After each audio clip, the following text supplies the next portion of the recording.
Viața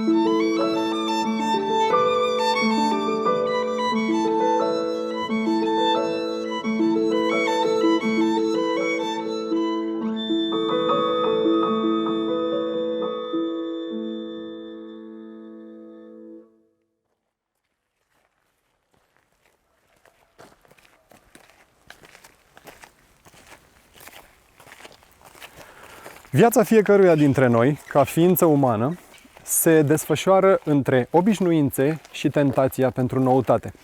Lucrul acesta se traduce la nivelul societății și mai ales al culturii într-o istorică oscilație dintre tradiție și modernitate.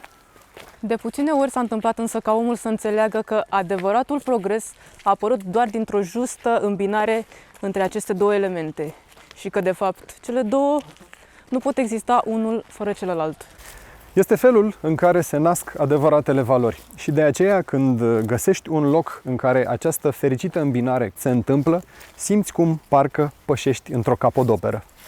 Un asemenea loc este Castelul Kálnoky de la Micloșoara. Bună ziua, bine v-am găsit! Bună ziua, bine ați venit la Micloșoara! This is a place where everybody can see a happy meeting between history and modern times.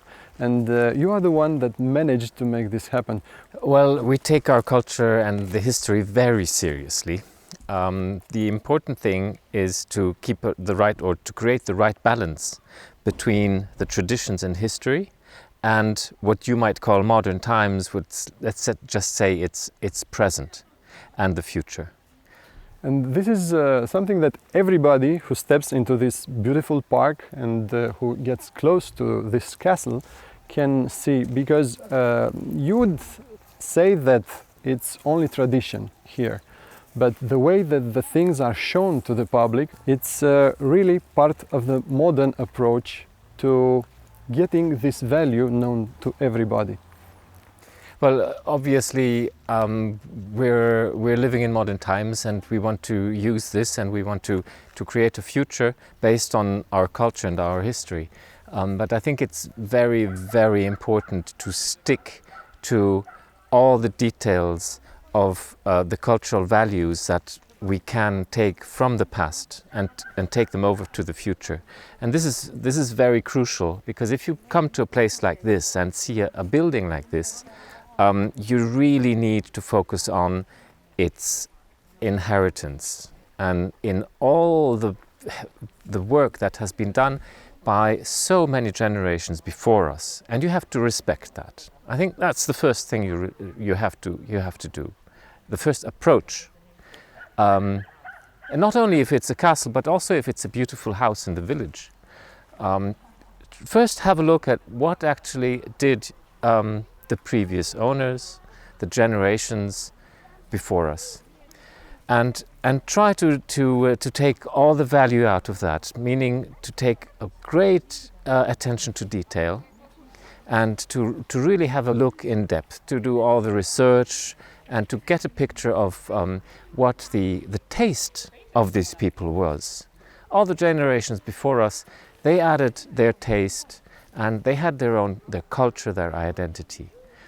And I think it's the difficult bit in restoring a house like this is not to impose modern or your own style, or style that might be dictated by modern times. But first of all, respect what the others have done.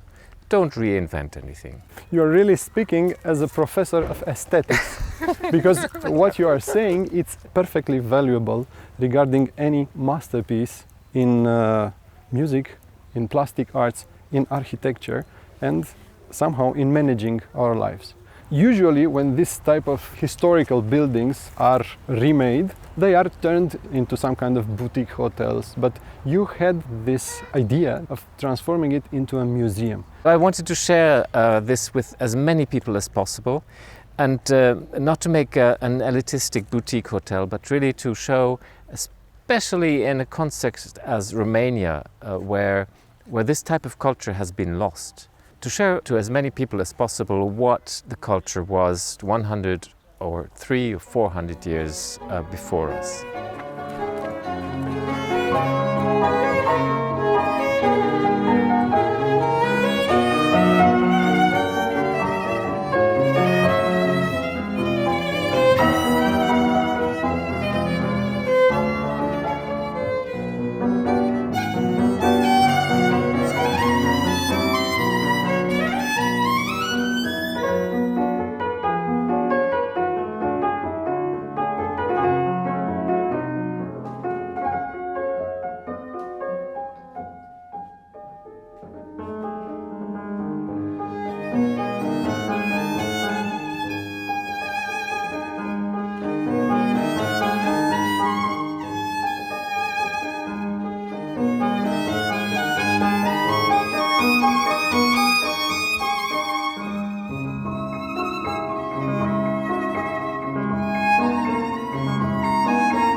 You really have the feeling of stepping on hundreds of years of history, climbing up the stairs. Yes, and that's something that you have to respect. And you have to respect when you deal with the restoration of places like these. Very often I have the impression that restoring cultural buildings also destroys them in some way. So often I have the feeling that there are brutalist interventions in these old buildings. So I think it's very important to take care of every detail and to maintain as much as possible. Speaking about details, it is something that you can also see on this door. Yes, so this was completely gone. We found this piece here somewhere in the garden, and this in the cellar, and the third piece somewhere over there in the old blue. And we found one of the pillars also. So we had to recreate it, and you can see this one is a copy, but it is in harmony, so it is in complete and good balance. It's a perfect example of everything that happened here, actually, which welcomes you from the very beginning under this inscription that is telling you about the spirit of the house. Yes, non est mortale quod opto, which is loosely translated something like your deeds. So what you do in your life will outlive you, will live longer than yourself. Let's have a look inside.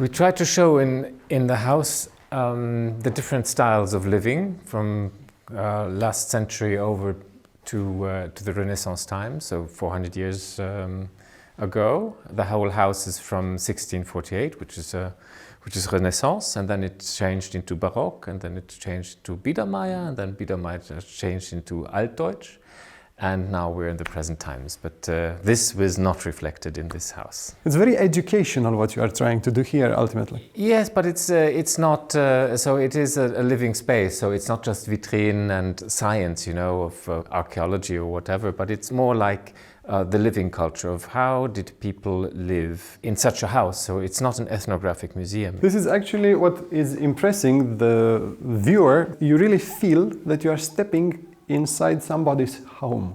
Not a house, not a museum. Yes, you would like to have a seat and have a cup of tea. Okay, of course I see the piano that is tempting me very, very much. But until then, let's check all the places of this beautiful house. Yes, so you see, and the door frames are all still Renaissance, so that's carved stone from the 1600s. And here we have the Biedermeier style, which is the beginning of the 19th century. Here in the towers was the only place to make bedrooms, because the rest of the house is the wagon style, meaning that one room leads into the other. That also shows that this was a building for administration and for public representation. Micloșoara was the seat of the whole region, so this is where the judges were doing the tribunals, etc. You wouldn't say really that it is such an official building, because I really have the feeling that I would like to jump into that bed or onto that armchair or to take a book and just stay there near the window. It's very cozy, everything, especially when you get near these impressive stoves that there are all over the house. Yes, we're very proud of the 3 Renaissance stoves that we could recreate with the same techniques as 300-400 years ago, based on what we found in the archaeological digs when we started to restore the house. And these are all functional, so we actually use them when it gets down to -10 or -20 degrees in winter. Oh, this is something that is really getting us to Renaissance. It's also perfectly tuned.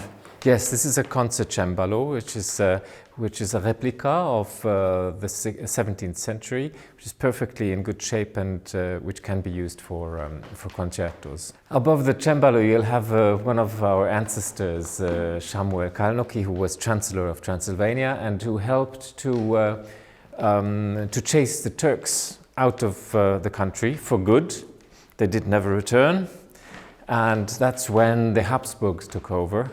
Which is, well, the question what was better, but at the end of the day it was the Western culture that came in for good and which helped to make Transylvania a stable part of Europe. Here again, one of these wonderful stoves with angel heads, polychromatic. This is also the beginning of the 17th century. This is a beautiful neo-rococo framed mirror, which was originally in the other castle of the family, in Valea Crișului, which we got back from the local museum. So we have some of the objects here are originally belonging to the family, which the communists took away. They were given to the local museum, and the local museum now has given it to our personal museum to get their places back. Getting to this point, what was the modern history of this building and of this place? Well, modern, let's say the 20th century. 20th century means that in this respect, in this house here, it actually went out of the family, and the family lost it at the beginning of the 20th century. It was sold, and then it was bought by somebody else, who then got expropriated, and it came into the property of the state. The state, under communist times, made a CAP here, the Cooperativa Agricolă de Producție. As it was usually happening in this type of spaces. And then there were all sorts of deposits here, and there was a croitorie. And at the end, it became a cultural center, which was good on one side because it was maintained, it was used, also in the 90s. The 90s were the big problems for these houses, because the communists, what they did not destroy, they did maintain at some point, at some stage, you know. But in the 90s, most of the CAPs disappeared, and these houses became completely abandoned. And most of the national monuments in Romania were destroyed by neglect in the 90s, so after communism. They were not yet given back, but the state was not using them anymore. So in this case, they continue to be a cultural center, and we did a deal with the state. We planned a new cultural center, which is just around the corner now, and that was built, so we could take the castle in sort of a concessione, and we restored it on the basis of that.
Let's go on and have a look at the room of the lady of the manor, the lightest place in the house. This is where they were sitting in the sunlight in this Renaissance balcony and stitching and doing handcrafts. You also see stitchings that the ladies did in these times, Renaissance forms and shapes, but also in this vitrine you will see the glass artifacts. The family was the first in Transylvania to create a glass manufacture back in the beginning of the 1600s in a place called Valea Crișului, Zalan-Potoc. And these are some of the artifacts that remain. So some of those are over 300 years ago. We imported glass craftsmen from Bavaria and from Czechia. Unfortunately, the manufacture has ceased to exist at the end of the 19th century. But we have inherited some of the artifacts. And if you have a look at, for example, this candlestick, which is beautifully crafted. There's a little bit of blue and white inside, so this very high technique. This is a sign that this place was not at all a forgotten eastern part of Europe. Exactly, it was not isolated at all. It was connected with the rest of the world. Samuel Kálnoky, who we saw earlier on the portrait, he was Chancellor of Transylvania, but in Vienna. And in Vienna he saw these wonderful palaces and these wonderful new techniques. And so he got hold of a craftsman who knew about how to do stuccos, and he sent him home. And he created these wonderful, intricate shapes, which you see in most of the windows and also in the doors, which are free-handed, so it's not done on the basis of a shape that is pre-done. So now this is the room of the master of the house, a more masculine feeling, with war loom from the Turks and from the Habsburgs. Many weapons here. Many weapons. Speaking about this. The last inhabitant of this room was somebody called Kálnoky Dénes, who was a politician and who was quite choleric in his character. And he was known not only for going hunting to North Africa, but also for initiating lots of duels to maintain his honor. And you will see those pistols over there. That's the type of pistols that the duels will have taken place with. And if you have a close look, they're not very precise, so they're not meant to be deadly killing weapons. They're there to save your honor more than anything else. We did find some of the objects which were here originally. For example, this interesting, what you would think is a door, but actually it's a part of a balcony from Cairo, from North Africa, which Kálnoky Dénes brought back from one of his hunting trips in Northern Africa. But some others we had to buy back, some of them. Nowadays you can find on the internet, that's very good online, you can find things that are originally from this place and which are now out on the market.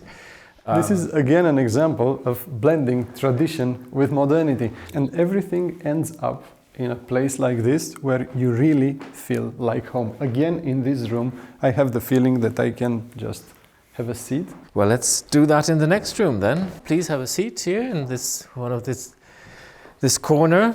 Oh, take a look at that. It's almost as if someone is inviting us for the 5 o'clock tea. Yes, again, the feeling of a home. Yes, this here is end of the 19th century, what we would call here the Altdeutsch style. In England you would call it the Victorian. That means dark, heavily worked wood, So it's quite bombastic, it's impressive. But yet extremely comfortable. Absolutely, and that's when things change and start really to become comfortable. We need to thank you for saving this house and this place from oblivion and to give it back to modern culture. And I thank you for visiting it and all those who visit this museum, because they participate and they help us to carry on our work, because there's still a lot of similar work to be done in Romania. There's so much culture and so much history that needs to be saved and that needs to be supported for the future. And even if it sounds like a farewell, I know that there are some more places and very interesting to be visited in this house. For me personally, the cellars are always the most spectacular and the most interesting. So let's go and have a look downstairs.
Well, finally, this really looks like a regular museum. Yes, and these vitrines, we showed what we found in the ground before we started renovation. These are archaeological digs, and the most important are these pieces of 17th century tiles from the stoves.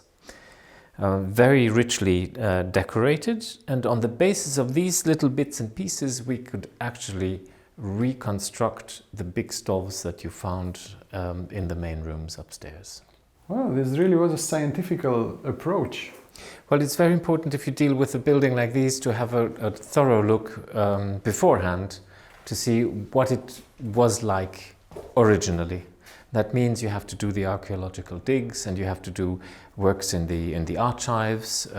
Here, for example, you can see reconstructions of the house in different stages. The gardens and the lake that you see outside, we could reconstruct them based on documents from the 17th century which we found in the National Archives. So the French garden, this Renaissance garden, is exactly as it was 400 years ago.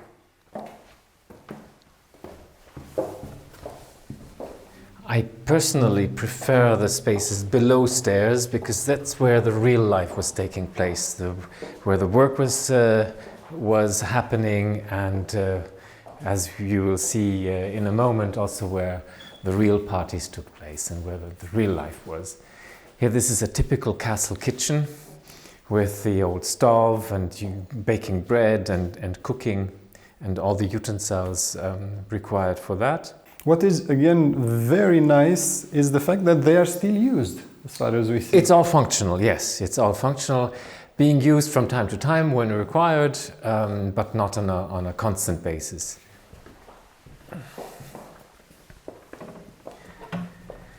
So here's one of the most important parts of the house, because this is not only the Knights' Hall, where big parties and festivities were taking place, but it's also the place from where this house was defended.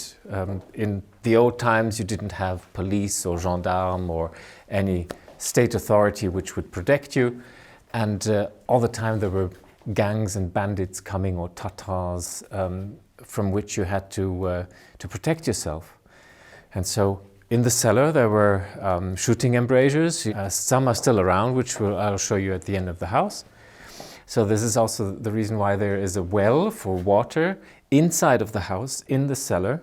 But here, this is the original defense system of the house, from where you can check who is coming, you can shoot at them, and if they happen to shoot back, then you just close it. Now, to even add a little bit of life to the museum in the upper story, the cellar is used for events and for get-togethers, for parties. We have concerts from time to time in this wonderful setting, but only quality music, of course. Okay, and here we can get out of the house to the southern terrace. Mind your head, please. It's very low.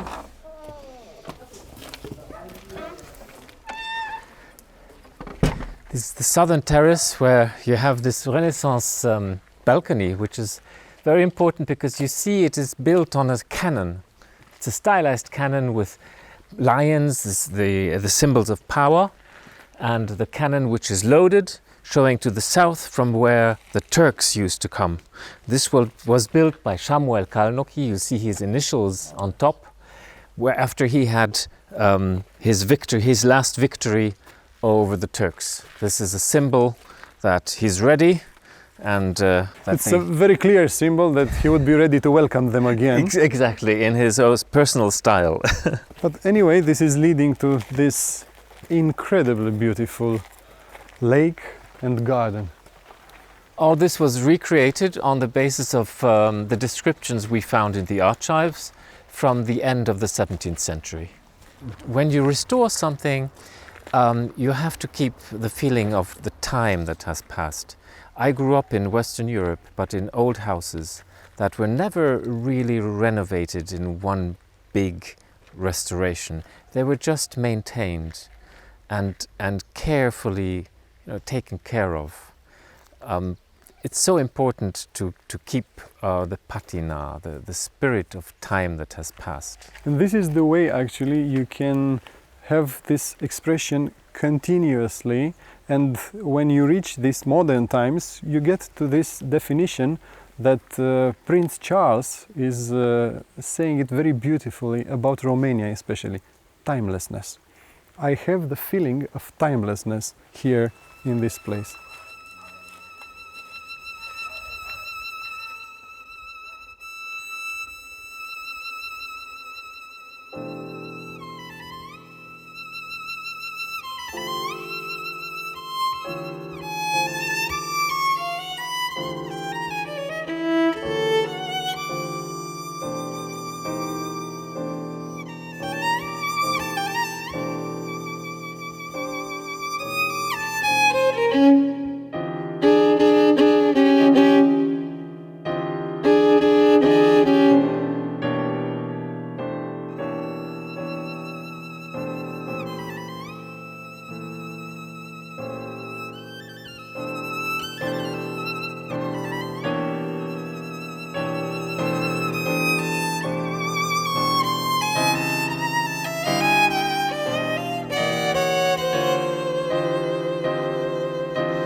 Thank you.